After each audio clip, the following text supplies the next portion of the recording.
Bom, então conforme a gente combinou, eu sigo, né, com o primeiro momento de fala, e eu queria, primeiramente, colocar para vocês que eu vou fazer primeiro uma abordagem de como que essas populações tradicionais, elas foram sendo inseridas do ponto de vista legal, e depois fazer um recorte, né, das comunidades tradicionais caiçaras no nosso litoral do Paraná.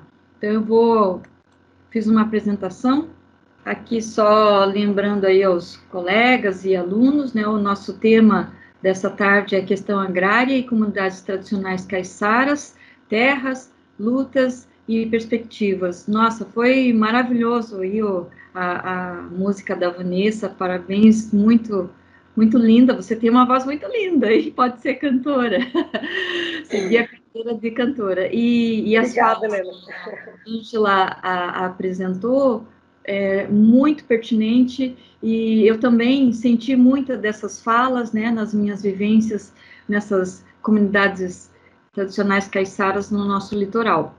Então, eu começo fazendo a primeira apresentação, depois a Vanessa, e depois a Ângela vai fazer o fechamento.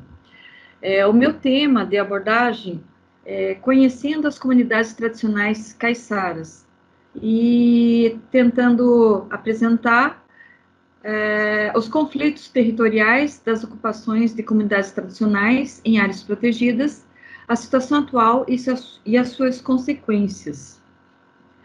Então, para introduzir, né, eu acho que é interessante para os nossos, principalmente nossos alunos, né, poderem se situar como que a expressão populações tradicionais foram sendo inseridas na legislação ambiental. Então, a gente vê no ano de 2000, né, o SNUC, né, o nosso Sistema Nacional de Unidades de Conservação, e também o Centro Nacional de Desenvolvimento Sustentado das Populações Tradicionais, inserindo, né, incorporando, né, a expressão populações tradicionais.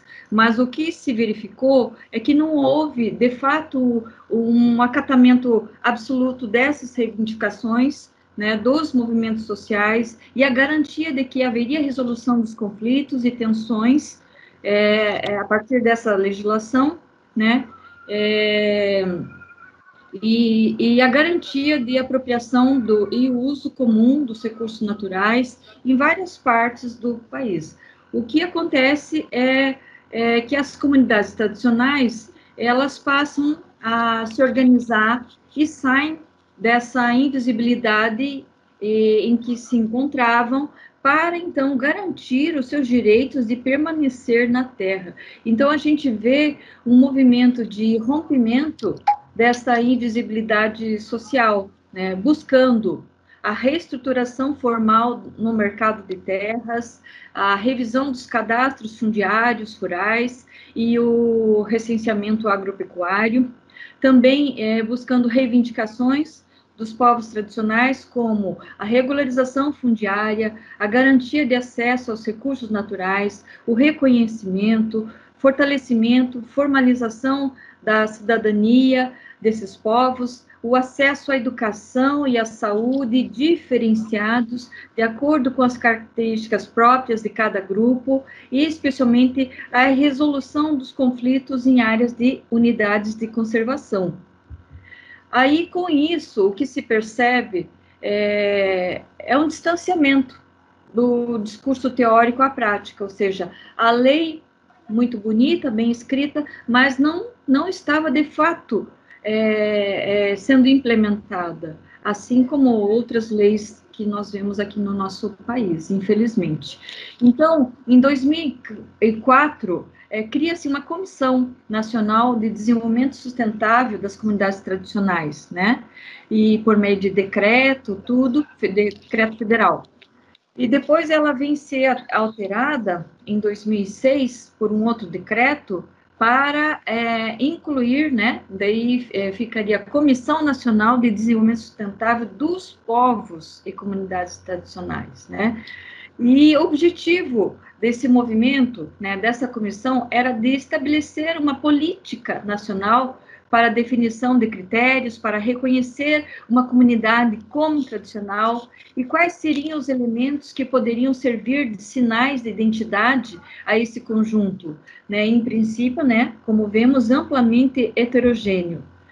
E daí, com isso, a gente tem essa grande conquista no Brasil, né, a aprovação desse decreto federal 6.040 de 2007, né, ou seja, revendo os artigos de 2015, 215, perdão, 231 e 232 da Constituição Federal, né, ou seja, ampliando, né, os artigos eram muito genéricos, né, e reconhecendo, então, a existência formal das populações tradicionais no Brasil por meio, né, dessa lei federal aí. Então, esse decreto, ele institui a Política Nacional de Desenvolvimento Sustentável dos Povos e Comunidades Tradicionais, também conhecido por PNPCT, né.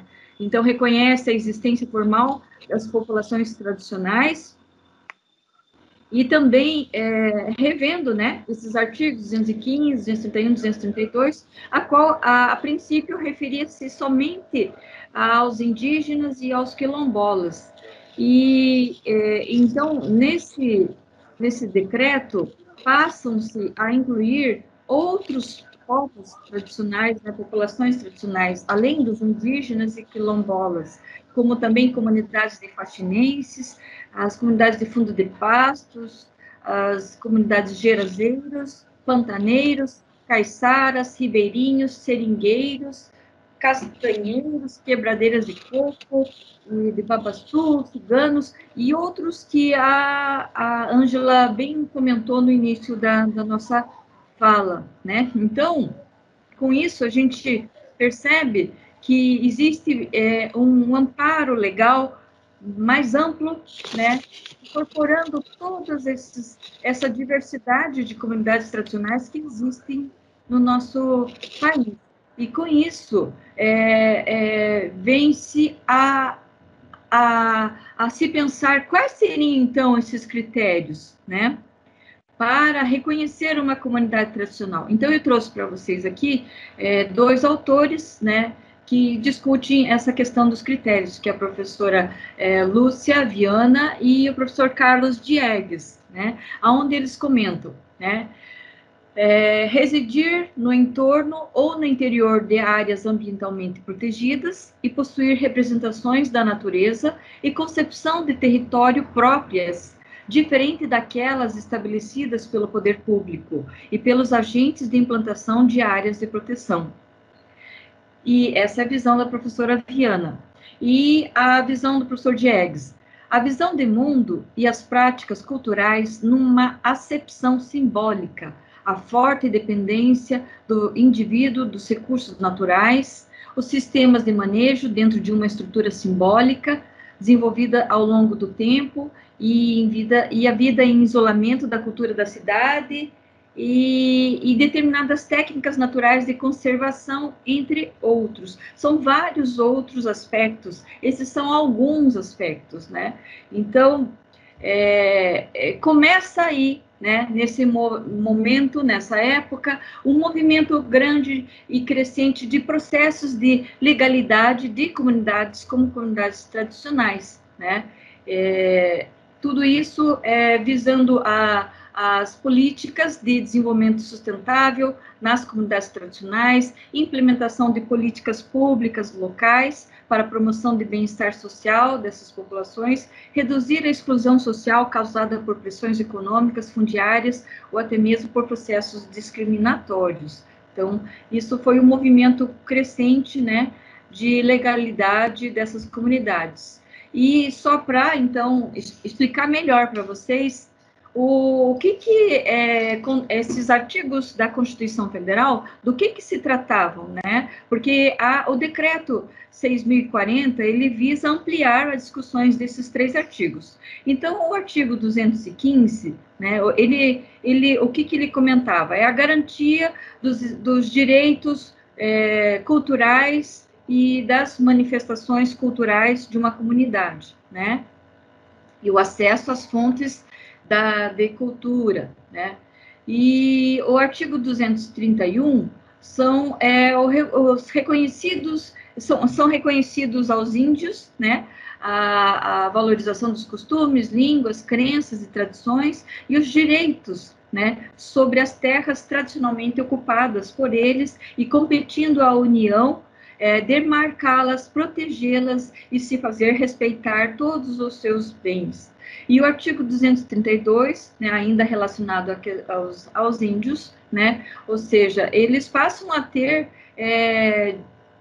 direitos e fazer valer, né, defender os seus direitos e interesses intervindo junto ao Ministério Público, né?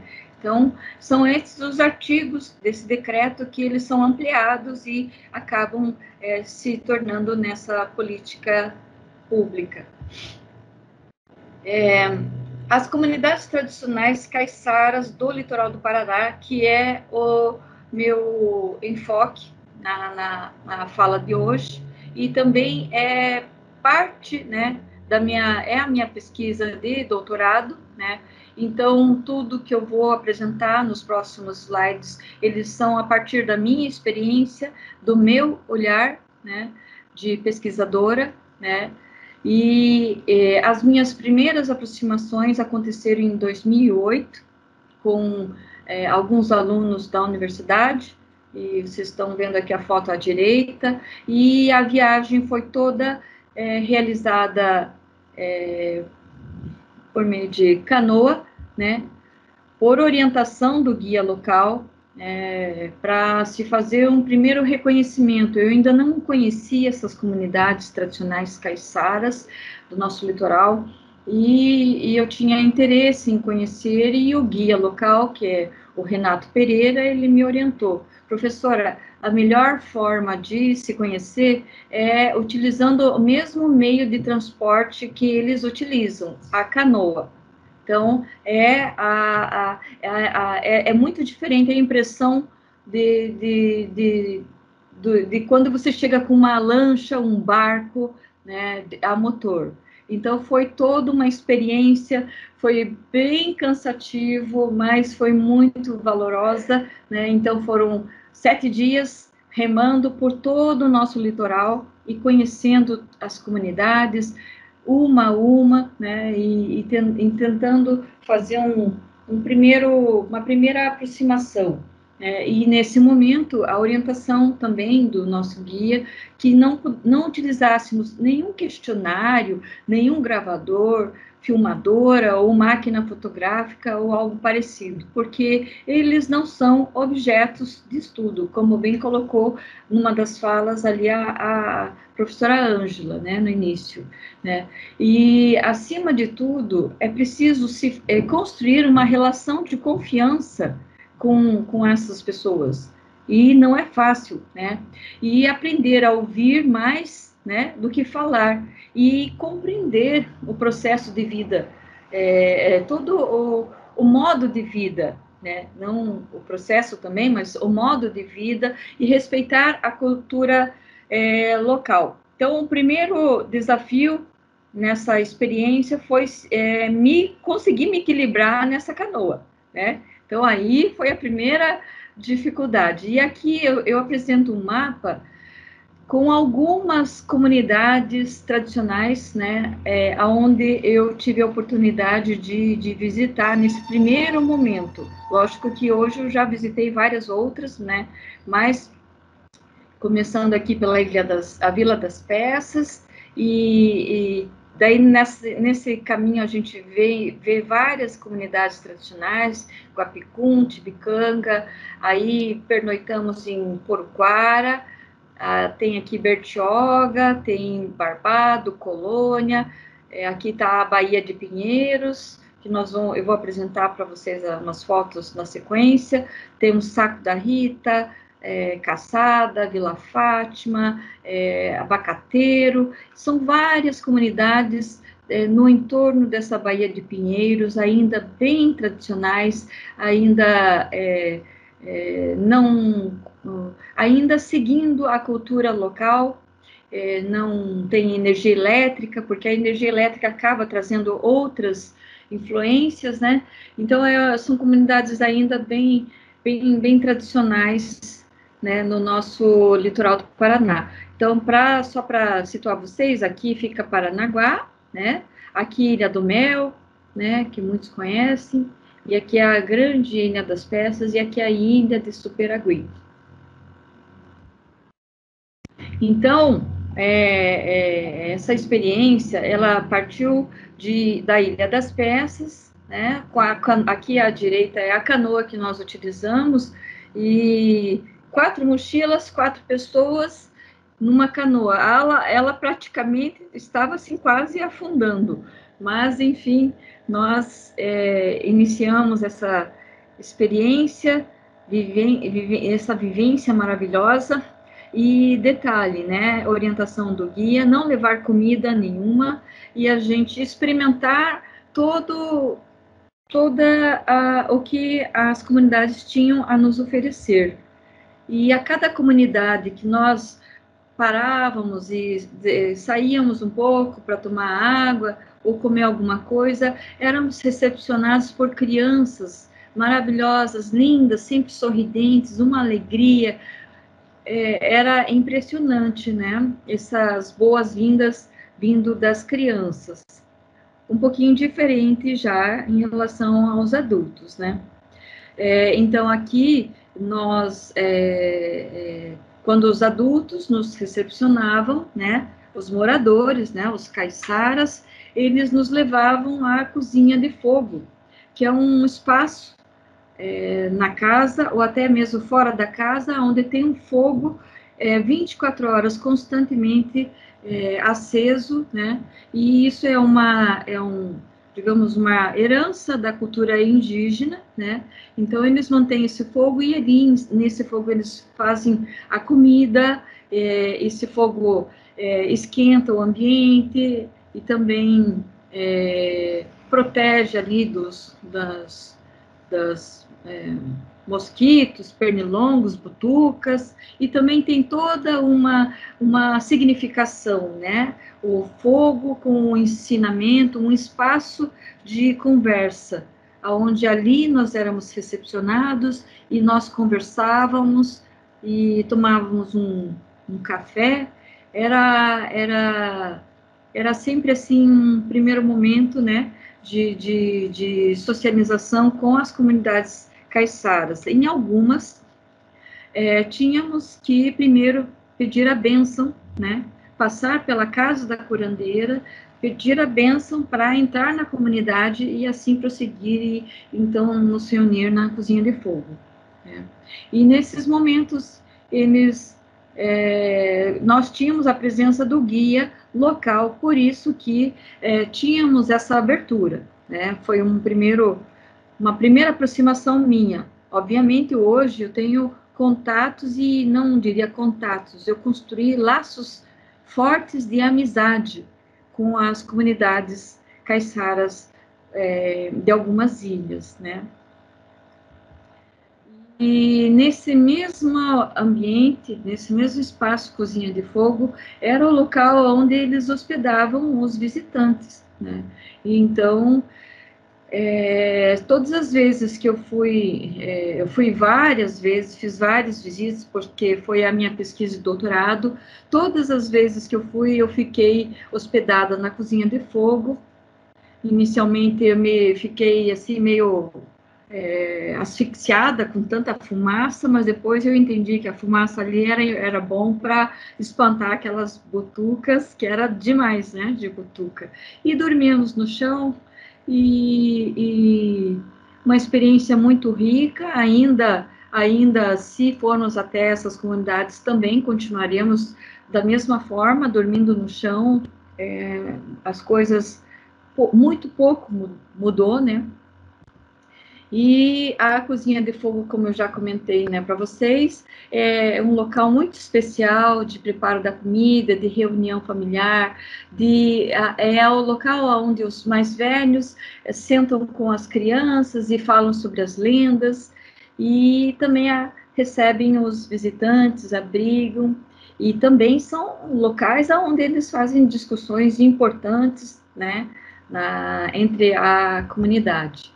Aqui, umas imagens das moradias dos caiçaras, né? Aqui à direita, no Baixio, Guapicum, onde é uma espécie de palafitas, né? Uma determinada hora do dia, não, as casas parecem que estão na água. A maré sobe e sobe até essa altura, né? Ou seja, não chega a entrar nas casas. Então, é bem interessante. A gente não vê areia, né? Não vê, por isso que elas estão assim em palafitas. Aí aqui à direita, no mangue, né? As casas são sempre muito simples. À esquerda, abaixo, no meio do mato, né? Tem algumas comunidades que são mais retiradas e também em alto de morros, né? Que é o caso da comunidade de Barbado. Os meios de subsistência dessas comunidades, né, até então, né, eu digo até antes da vinda da legislação ambiental, né, ou seja, da criação do Parque Nacional do Superagui, em 1989, até então, eles mantinham um meio de subsistência a partir da pesca, cultivo de ostras, caça de macaco, coati, aves, porco, tatu. É impressionante, né? Os tipos de alimentos, eu experimentei alguns, são interessantes, sabor interessante, né? E agricultura, eles tinham muito, né, ainda tem, né, palmito, banana, mas nas roças, né, das casas, já não se vê mais o plantio de mandioca, arroz, milho, abacate, goiaba. Então, isso tudo foi meio que se perdendo, né, por causa das restrições ambientais, extrativismo vegetal, madeira, né, para construção de barcos, instrumentos de uso doméstico, caça, e as cachetas para a construção das rabecas, que parecem aqueles violão, né, pequenininho.